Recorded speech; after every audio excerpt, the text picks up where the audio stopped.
be recorded, as you can hear it. And I'm very happy to tell you that we have an expert today with us, Arzu Gamar from VUB.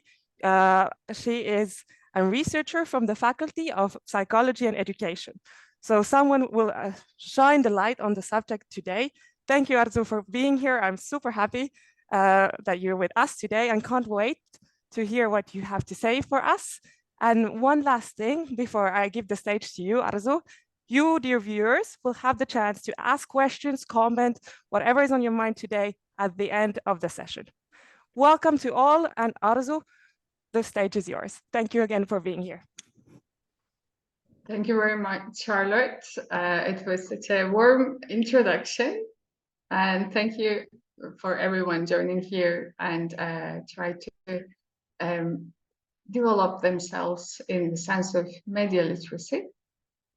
I actually prepared a presentation for everyone that would be more, I thought that would be more efficient and that will be more interesting in a way. So I'd love to share my screen with you and answer. Apparently, Charlotte has some questions, so I'm going to answer them one by one. And then if you have any other questions at the end of the presentation, you are more than welcome. I'm willing to answer them. I'm going to share my screen. Super, thank you. Yes, we can start with your first question. All right, let's dig in. So my first question is very concrete. Do you have any concrete tips for us, the youngsters? How can we make sure that the news that we're reading are actually accurate and not, for example, fake news? Oh, yes. Now.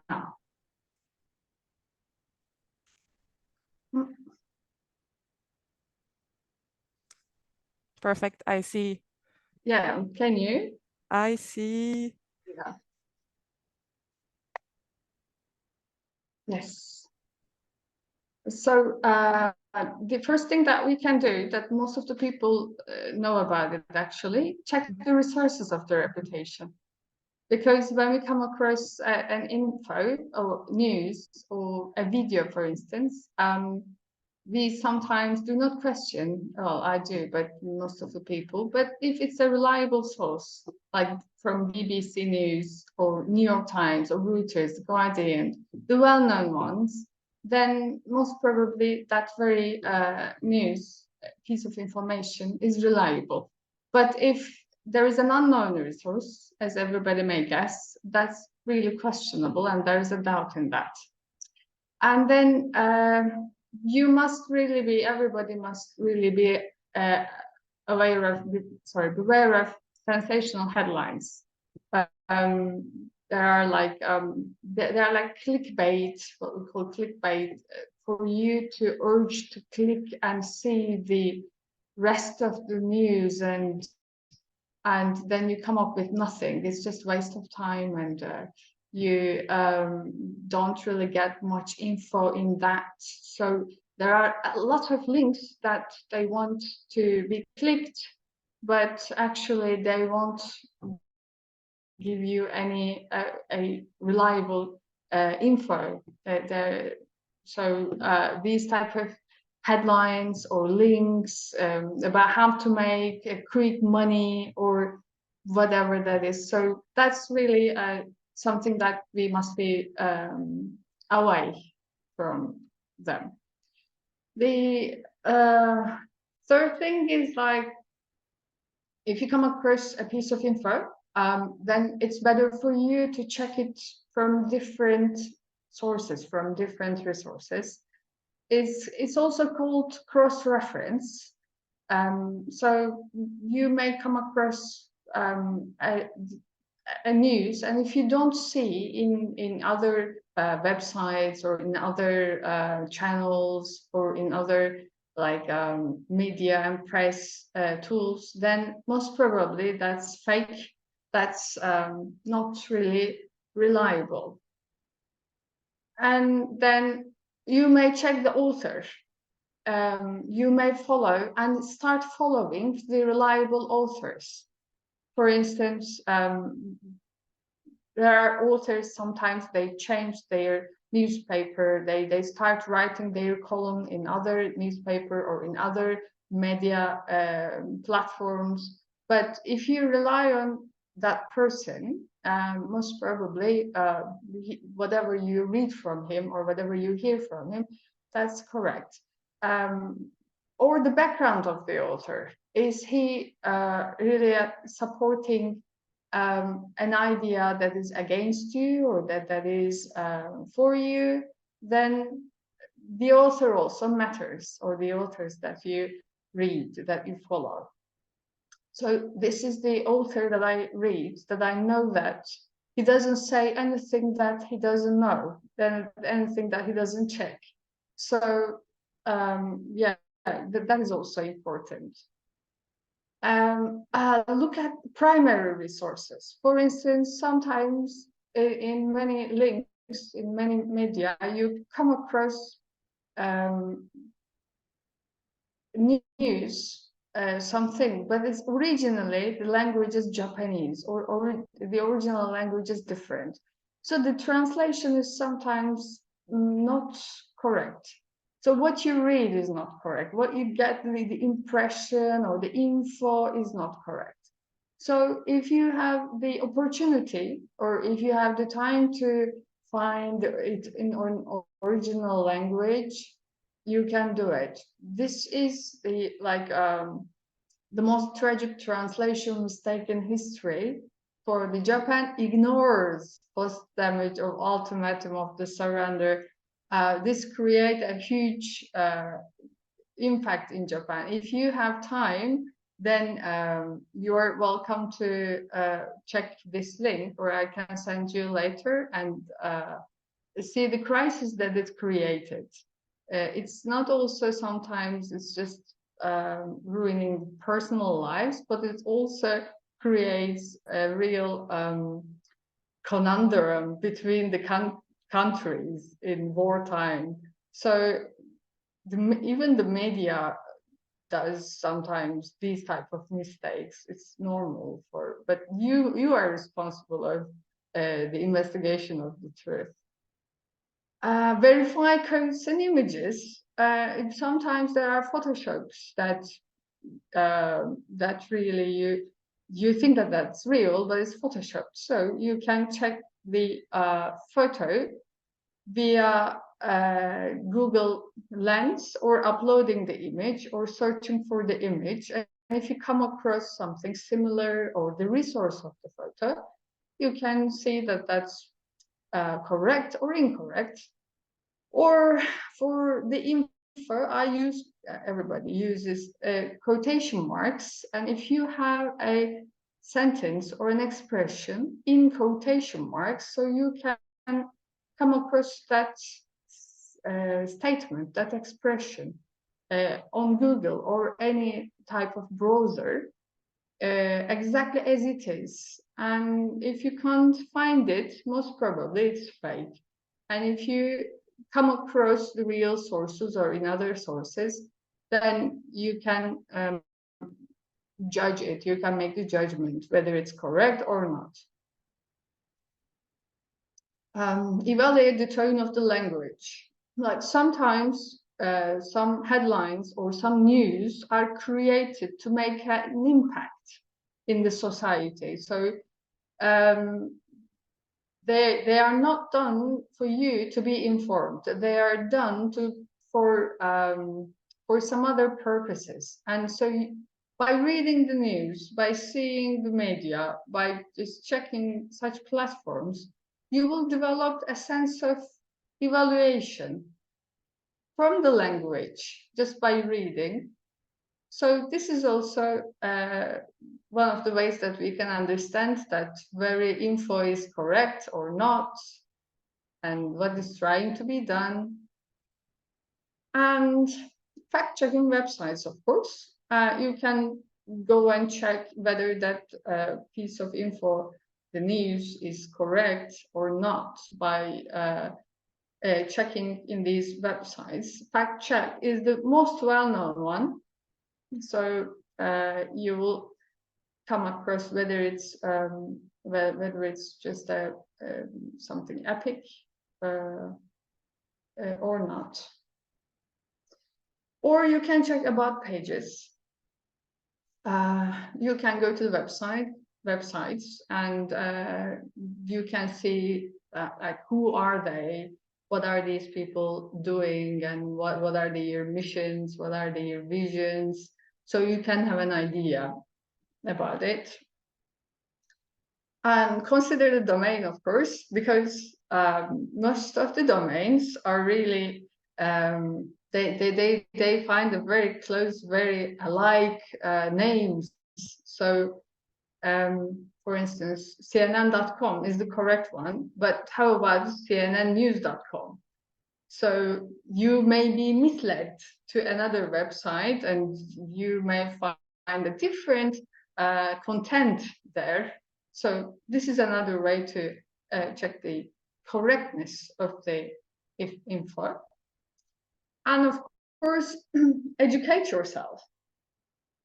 You know why? Because, for instance, this phrase, it is harder to crack prejudice than an atom. Everybody thinks that.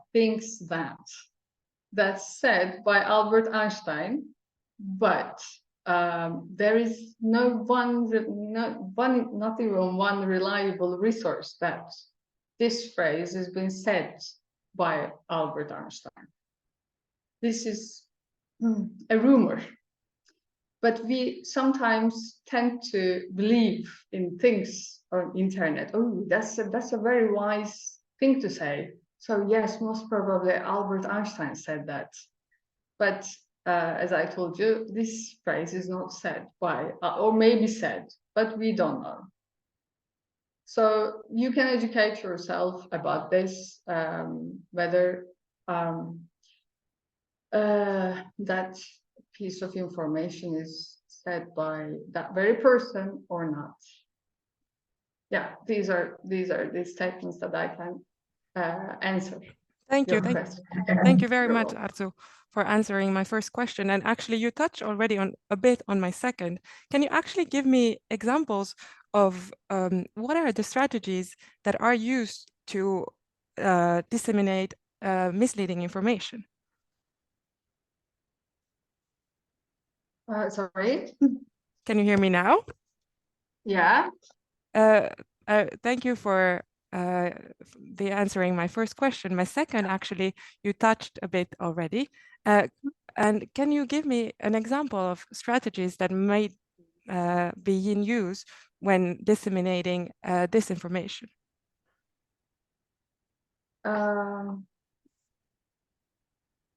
Yes, but it's the third question, I guess. So I just skip Oh, it. sorry, I was too quick.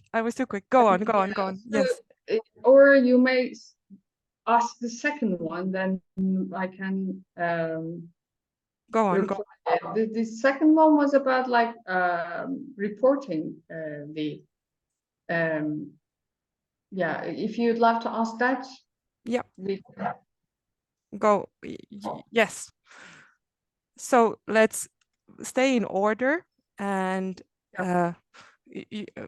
what are the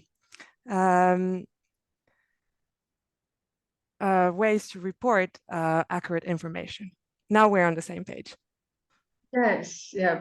And there are two types of reporting, of course. The first one is online reporting and offline reporting. Yeah.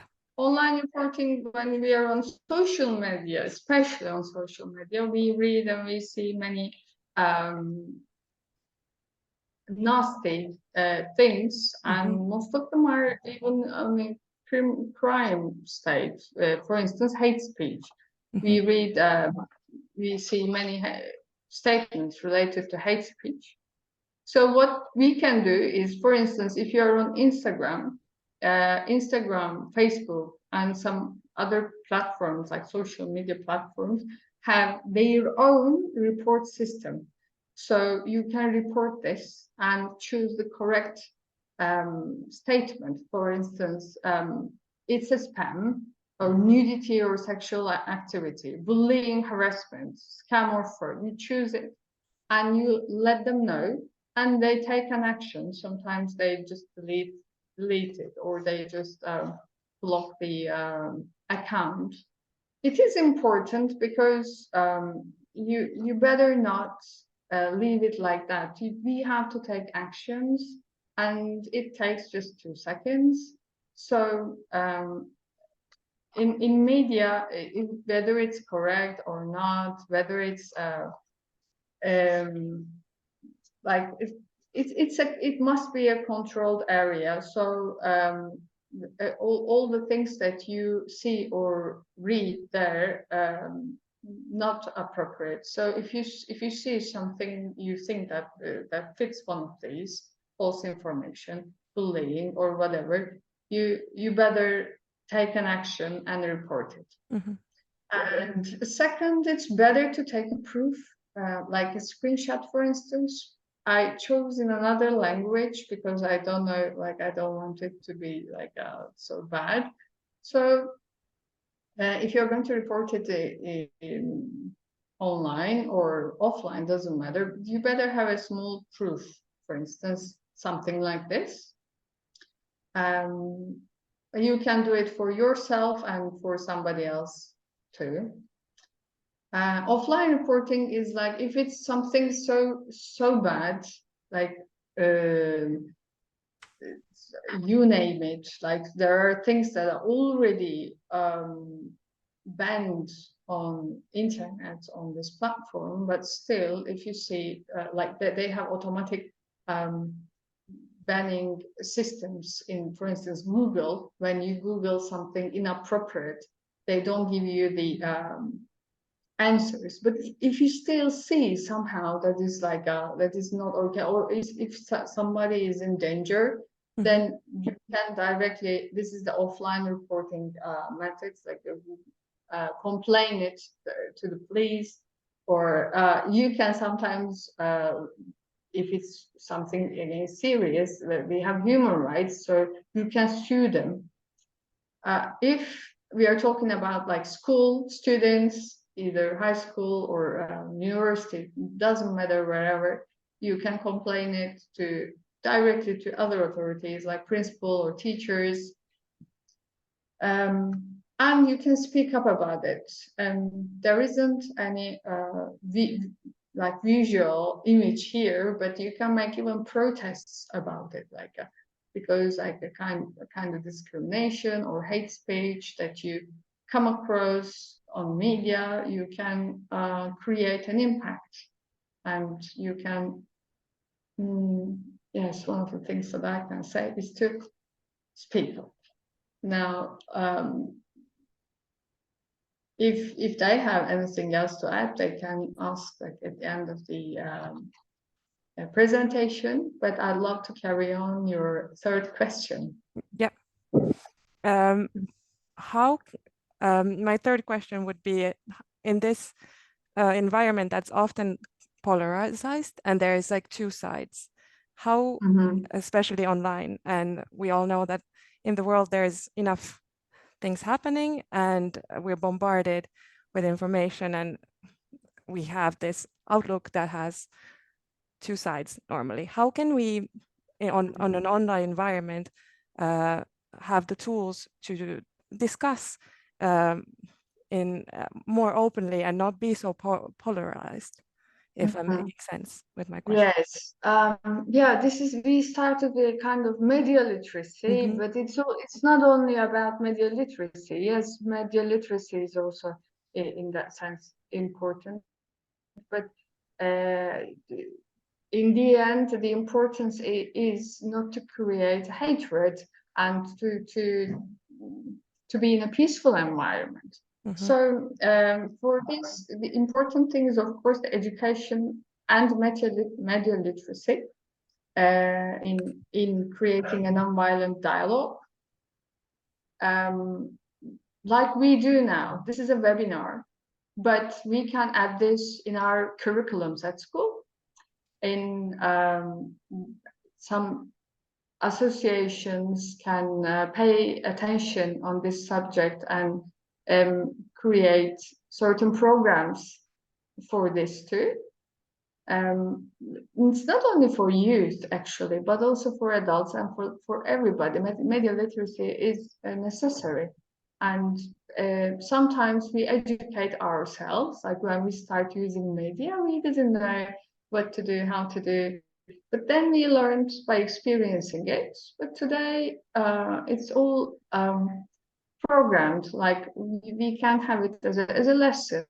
They can teach you what is media, what is media literacy, and what are the things that you should be aware of. So this is a part of the education. Mhm. So first thing is education, of course. We need to educate ourselves, and as an academician, I can say that the students. And second is promote empathy.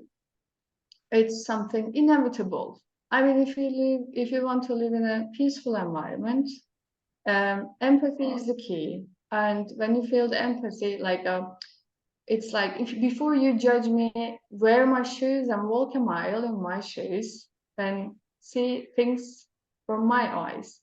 Sympathy and empathy, I just wanted to share both of them because sympathy is like, oh, I understand you. Yes, that's so bad, but I carry on drinking my coffee.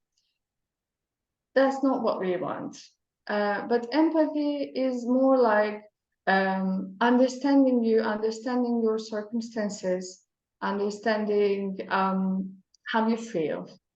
So this is real.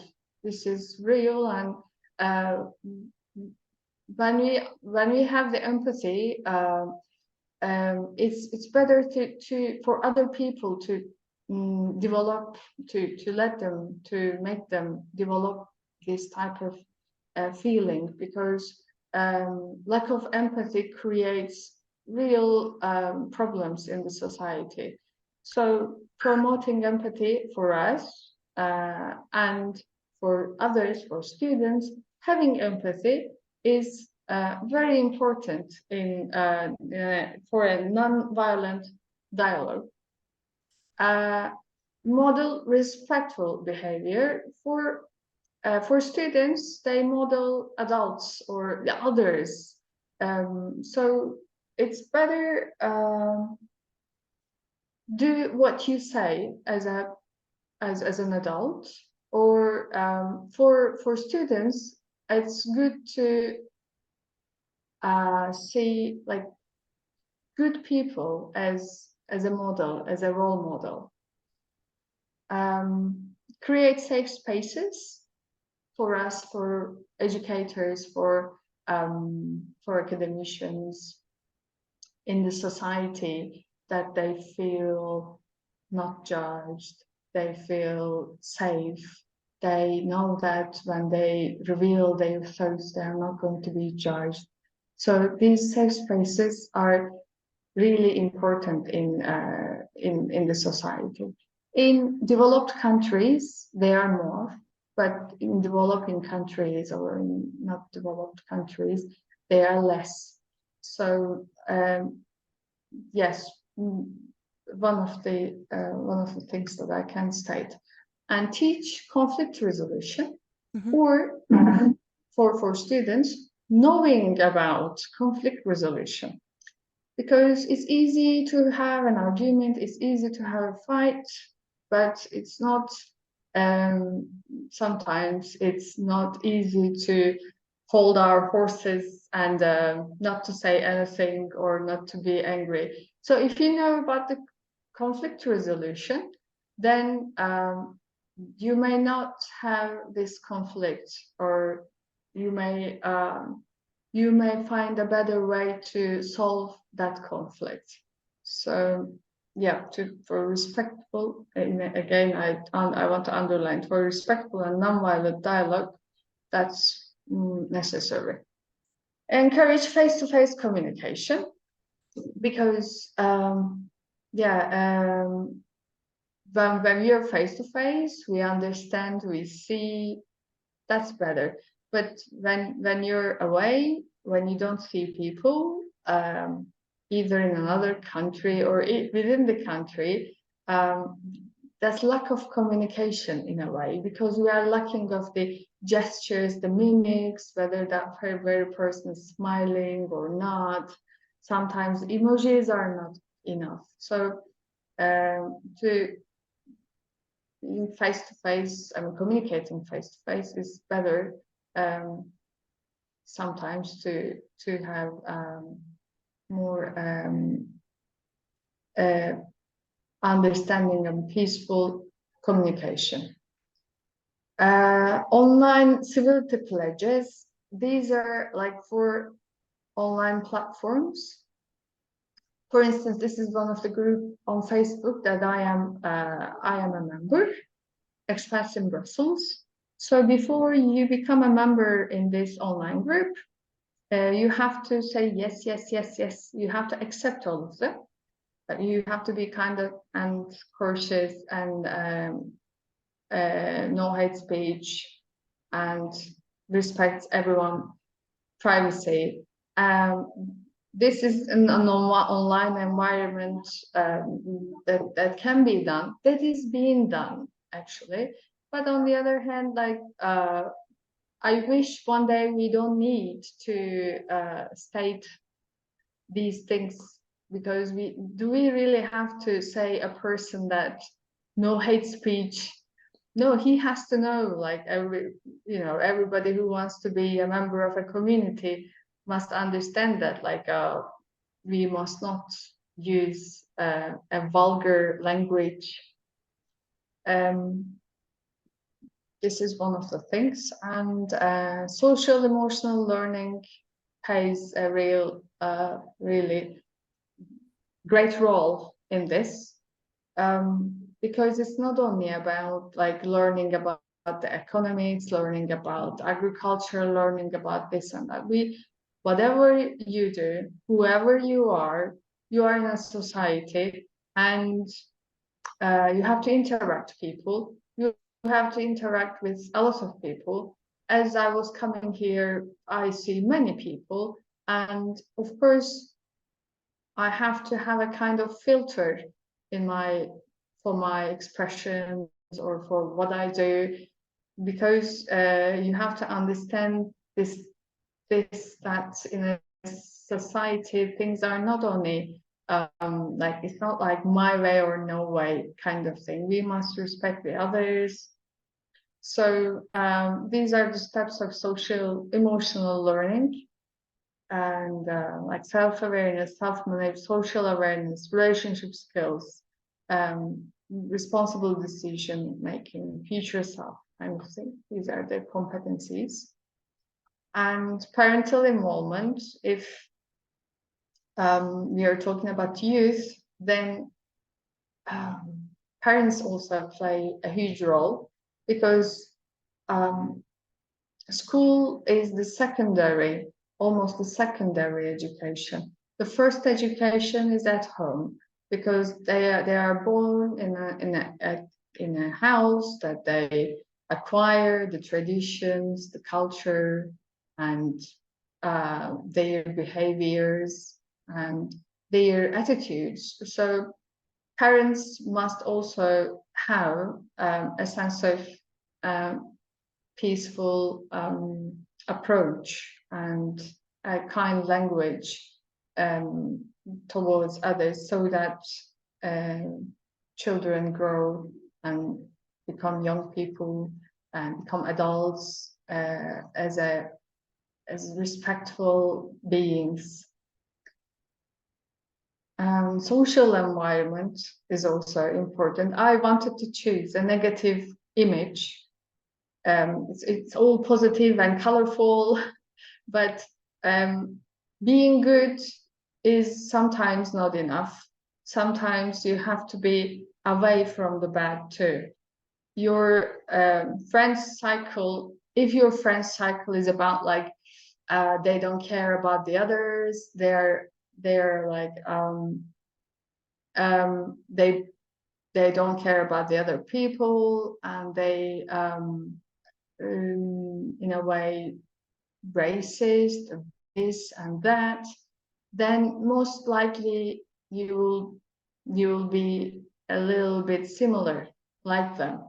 So as I said, being good sometimes is not enough. You have to be away from the bad too.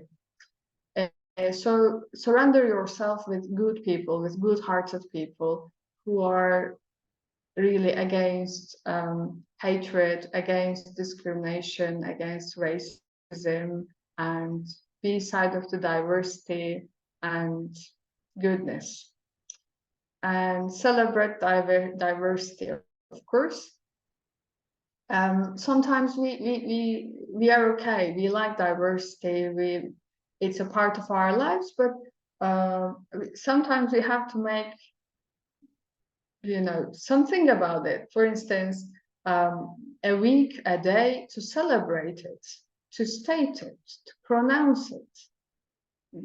Because saying things loud also creates an impact.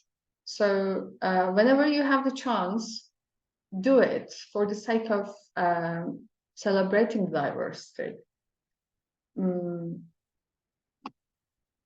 Or be in a diverse environment with your friends or with others. Yes, these are the things that I gathered about this subject, Charlotte. Thank you so much, Arzu, for your beautiful answer. If this would be a school book chapter, the nerd in me would highlight everything.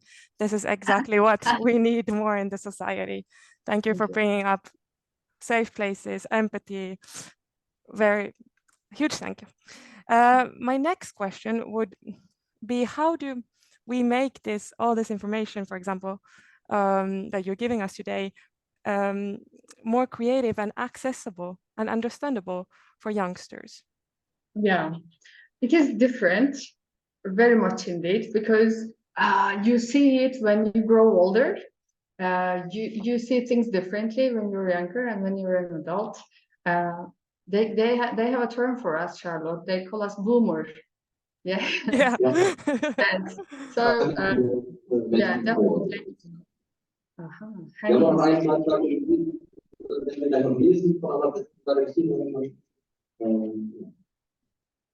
Most probably he forgot his mic on. Or is it a question? We can continue. It's done. I muted the person. Well, for this, like, I love games, and they love games. Children like games, teenagers like games. Games are for everyone. So using like apps or kind of gamification or that type of thing to have the to reach to the target is a way. If we have tools like smartphones or tablets, instead of presenting the knowledge, just talking or just a plain video, but sometimes you can give the message via using such a method too. And social media microlearnings, I'm a very really fan of them. Sometimes in 1 minute you learn a lot of things about it. So yeah, youngsters or young people also, they if they are using social media, sometimes we create a small video or something that we can put on social media. So that's also a tool for that appeals to them indeed. Yes, I mean, there are books, thick books, this and that, but if you find a concept for yourself that is really appealing to them, so like microlearning of social media is one of them. There are people who are finding mottos or who are recording videos only for 1 minute, but this is a way of learning that's youth-friendly information, but still ethical. And yes, that's one of the things. And peer-to-peer, as I mentioned before, sometimes the environment, social environment, or the friends are really make us learn, that they teach us. So another peer, another friend can teach the other one any info that is also youth-friendly info and easily accessible, understandable, and still ethical. Youth-focused podcasts. So preparing podcasts about like any info for young people is that is one of the ways. Storytelling is my favorite. As I told you, like saying things directly is something, but if you starify them, if you starify the message, then that has a definitely more impact than just saying things. So I prefer now saying a story and telling you a short story than doing all the like a presentation. For instance, I put this mouse here, but maybe you know the mouse trap and a farmer, this story. So this is also about the hate speech, but it's also about storytelling. There was there was once upon a time, there was a farmer and his wife. So, and the mouse at home, and on the farm, chicken and pig and cow.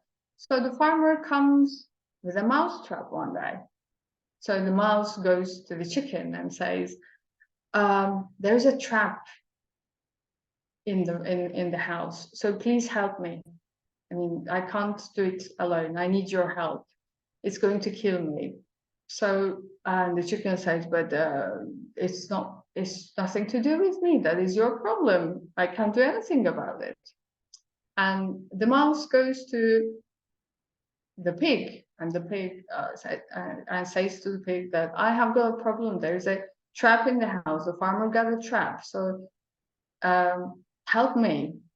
The pig says, like, it's not even my area. It doesn't concern me. I'm sorry, but I can't help. I mean, what can I do? And the mouse goes to the cow and says that there is a trap in the house. I'm in danger. Please help me. And the cow says that I'm sorry, but I'm busy with grazing, eating grass. So I can't really help you. So the mouse was really upset and goes back to the house. But that night, a snake was caught in the trap.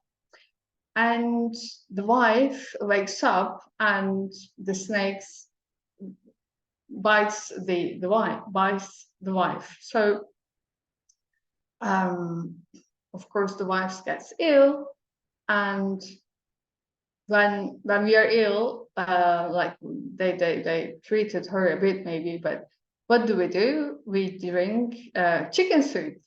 So the chicken is gone at the first place. But was it enough? No, it was not enough for her to get well. So farmer needs to take the wife to the hospital. But for the expenses, he cut the pig and sold it. But was it enough? No, the wife dies, and everybody comes for the funeral. So the farmer cuts the cow for the funeral meal. So when we say that, like, it doesn't concern me, but sometimes it really does, or it's not my problem, sometimes that thing becomes your problem. So if I say like we have to consider like everybody's problems, blah blah, that might not be so effective. But if you tell it via a story, if you storify the message, that is definitely more effective. People will understand the moral of the story. So this is one of the things that that there's a creative way for youngs for young people to understand the information. And fun factor, you can choose caps, memes to give the message. Again, that they like it. I like it. Most probably everybody likes it. And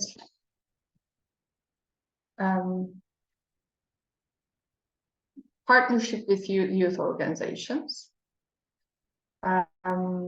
This is also like you can reach youth, and most reliable, one of the like most reliable ways to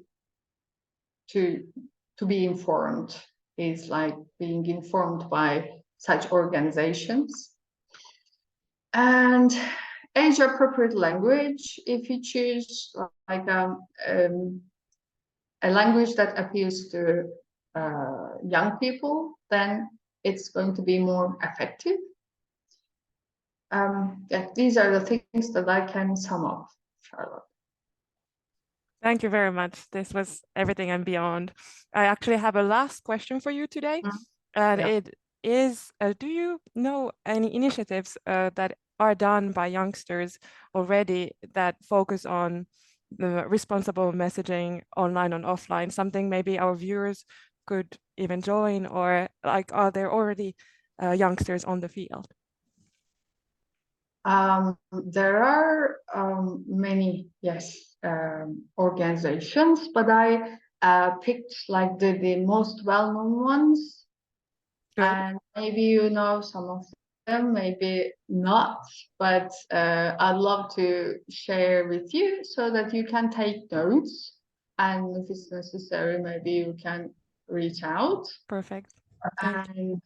And yeah, and and about this multilingual context too. Media Smarts Canada. Yes, this is a non-profit organization. It's an NGO. They have media literacy programs for young people. They provide educational resources and tools to help youth for evaluating the media and digital content. And ISD's program, Youth Civil Activism Network, Youth Can. This is also for a program. This is also a program that empowers young people to counter hate and extremism online. Actually, this is a well-known one in Brussels. No Hate Speech Movement, that's run by Council of Europe. Yeah, engage young people in Europe in a campaign against hate speech. And Media Literacy Now, USA. Media Matters, UK.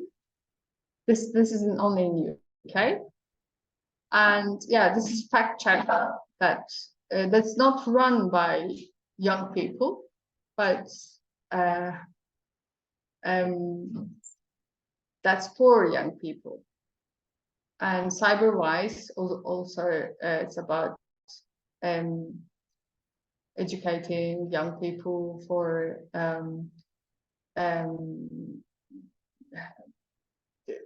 detecting hate speech or in media, or more about cyber security, I'd say.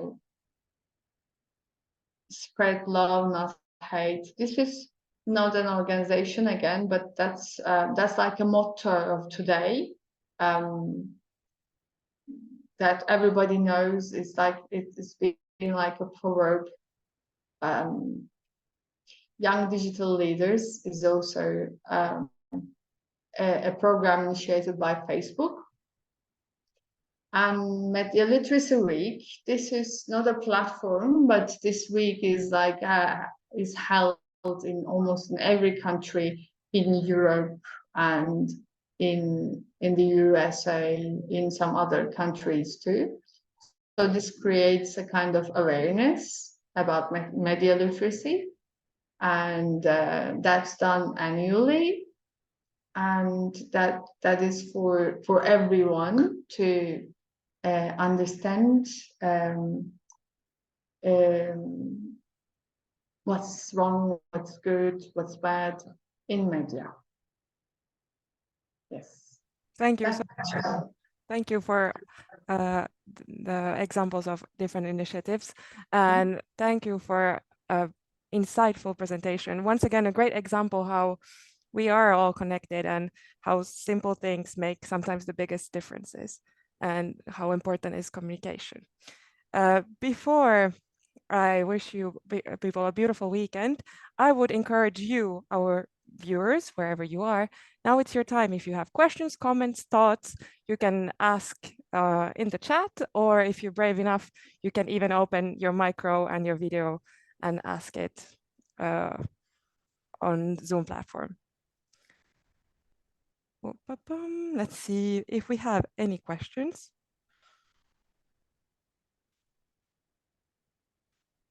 It's always hard to break the ice. Yeah, but there is one, I guess. Okay. What advice you could counter misinformation when you're talking face to face? Oh, the message is misinterpreted.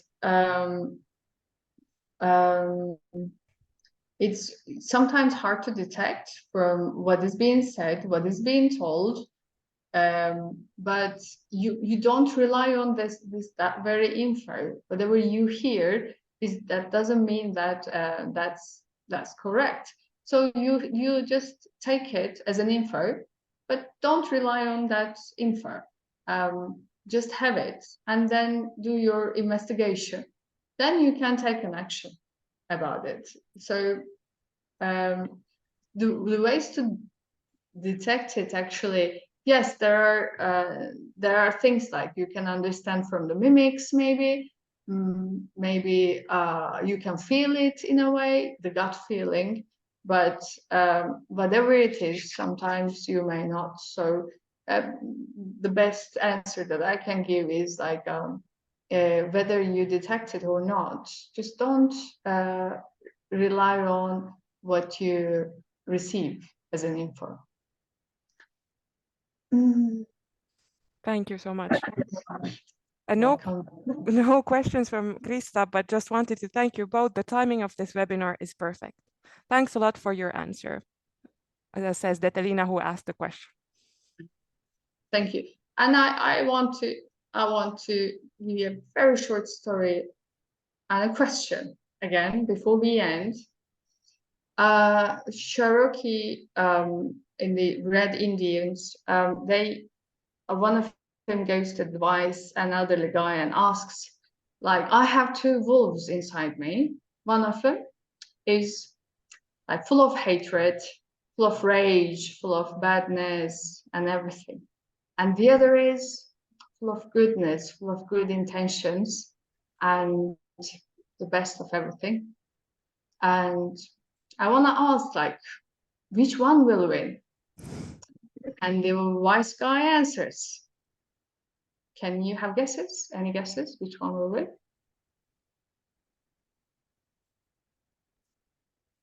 Do we have any guesses? We don't have any guesses.